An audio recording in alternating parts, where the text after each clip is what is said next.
Go yard. I got so much motherfucking design on right now. Break it down, bring it back, make it clap. I got 3 old thoughts, new block, where that thing. Bitches on my line, and you know they come straight. Hold up, what it not, 45, scope it cash like, whoa. How you fucking with these hoes up? Assalamualaikum warahmatullahi wabarakatuh. Hai semuanya, perkenalkan nama saya Tracy Agustiana dari Prodi D3 Keperawatan Poltekkes Kemenkes Bengkulu dengan NIM P0512221046. Baiklah, di sini saya akan membahas tentang aspek legal etik keperawatan jiwa. Yang pertama, etik keperawatan. Ada 2 etik keperawatan. Yang pertama, sudut pandang pada apa yang baik dan benar untuk kesehatan dan kehidupan manusia. Yang kedua, mengarahkan bagaimana seorang perawat harus bertindak dan berinteraksi dengan orang lain. Selanjutnya itu bersumber dari pernyataan Florence Nightingale atau ikrar profesi. Yang pertama itu membantu yang sakit untuk mencapai keadaan sehat. Yang kedua, membantu yang sehat mempertahankan kesehatannya. Yang ketiga, membantu mereka yang tidak dapat disembuhkan untuk menyadari potensinya. Yang keempat, membantu potensi yang menghadapi kematian untuk hidup seoptimal mungkin sampai menjelang ajal. Undang-Undang Nomor 29 Tahun 2004 tentang Praktek Kedokteran, Pasal 52. Pasien dalam menerima pelayanan pada praktek kedokteran mempunyai hak. Yang pertama, mendapatkan penjelasan secara lengkap tentang tindakan medis. Yang kedua, meminta pendapat dokter atau dokter gigi lain. Yang ketiga, mendapatkan pelayanan sesuai dengan kebutuhan medis. Yang keempat, menolak tindakan. Dan yang terakhir itu mendapatkan isi rekaman medis. Hak pasien jiwa secara umum menurut Stuart dan Lararia 2001. Yang pertama, hak untuk berkomunikasi dengan orang lain di luar rumah sakit dengan berkorespondensi, telepon, dan mendapatkan kunjungan. Yang kedua, hak untuk berpakaian. Yang ketiga, hak untuk beribadah. Yang keempat, hak untuk dipekerjakan apabila memungkinkan. Yang kelima, hak untuk menyimpan dan membuang barang. Yang keenam, hak untuk melaksanakan keinginan. Dan yang terakhir itu hak untuk memiliki hubungan kontraktual.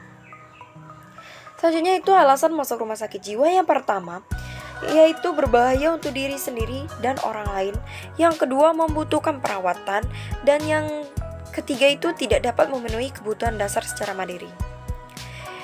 Istilahnya itu, yang pertama, restraints adalah aplikasi langsung kekuatan fisik pada seseorang tanpa atau dengan izin untuk membatasi kebebasan bergerak. Yang kedua itu circulation atau pengasingan adalah pengurungan seseorang bukan keinginan sendiri dalam konstruksi khusus sehingga ruangan terkunci dengan sebuah jendela keamanan atau kamera untuk monitoring visual langsung. Selanjutnya itu ada hierarki dalam membatasi pasien jiwa menurut Stuart dan Lararian 2001. Pembatasan bisa dalam makna dibatasi secara fisik atau dibatasi pilihannya. Hierarki yang paling restriktif ke yang kurang restriktif. Yang pertama, ekstremitas tubuh. Kedua, batasan ruang gerak atau kamar isolasi. Ketiga, batasan dalam aktivitas sehari-hari, misal acara TV, waktu merokok, komunikasi. Yang keempat, aktivitas yang bermakna, misal akses untuk ikut rekreasi. Yang kelima, pilihan perawatan. Yang keenam, kontrol sumber keuangan. Dan yang terakhir, ekspresi verbal dan emosional. Prinsip moral dalam praktek keperawatan ada beberapa prinsip. Yang pertama, autonomi. Kedua, beneficence. Ketiga, non-maleficence. Yang keempat, justice. Yang kelima, kejujuran, kesetiaan, dan kerahasiaan. Autonomi merupakan setiap orang mempunyai kebebasan untuk memilih rencana kehidupan dan acara mengatur dirinya, menghargai harkat dan martabat manusia sebagai individu yang dapat memutuskan yang terbaik untuk dirinya. Setiap tindakan keperawatan harus melibatkan pasien dan berpartisipasi dalam sebuah membuat keputusan yang berhubungan dengan asuhan keperawatan. Beneficence. Yang pertama itu merupakan prinsip untuk melakukan yang baik dan tidak merugikan orang lain. Yang kedua, tidak menimbulkan bahaya bagi orang lain. Yang ketiga, perawat secara moral berkewajiban membantu orang lain melakukan sesuatu yang menguntungkan dan mencegah timbulnya bahaya. Yang ketiga itu ada non-maleficence dan kemaslahatannya. Yang pertama itu prinsip non-maleficence dan kemaslahatan dapat dilihat kontinum rentang dari bahaya yang tidak berarti non-revenge, sampai menguntungkan orang lain dengan melakukan yang baik. Yang kedua, menurut perawat, menghindari yang membahayakan pasien selama pemberian asuhan keperawatan. Dan yang ketiga, bekerja dengan konsep dalin di rumah sakit. Keempat, keadilan. Yang pertama, merupakan suatu prinsip moral untuk berlaku adil terhadap semua pasien sesuai dengan kebutuhan. Yang kedua itu, setiap individu mendapat tindakan yang sama berarti mempunyai kontribusi yang relatif sama untuk kebaikan kehidupan seseorang. Yang kelima, kejujuran, kerahasiaan, dan kesetiaan. Yang pertama, kejujuran adalah kewajiban untuk mengungkapkan yang sebenarnya atau tidak membohongi pasien didasarkan pada hubungan saling percaya. Kedua, kerahasiaan adalah kewajiban untuk melindungi informasi rahasia. Dan yang ketiga itu, kesetiaan adalah kewajiban untuk mendapati janji. Metode dalam pengambilan keputusan etis. Ada beberapa metode. Yang pertama, menunjukkan maksud baik. Kedua, mengidentifikasi semua orang penting. Ketiga, mengumpulkan informasi yang relevan. Yang keempat, mengidentifikasi prinsip etis yang penting. Yang kelima, mengusulkan tindakan alternatif. Yang keenam, melakukan tindakan. Adapun pengaruh hukum dalam praktek keperawatan jiwa. Yang pertama itu, perawat sebagai warga negara, hak-hak pasien, perawat sebagai pegawai, dan perawat sebagai pemberi pelayanan. Masalah legal dalam praktek keperawatan. Ada beberapa masalah legal dalam praktek keperawatan. Yang pertama itu dapat terjadi bila tidak tersedia tenaga keperawatan yang memadai, tidak tersedia standar praktek, dan tidak ada kontrak kerja.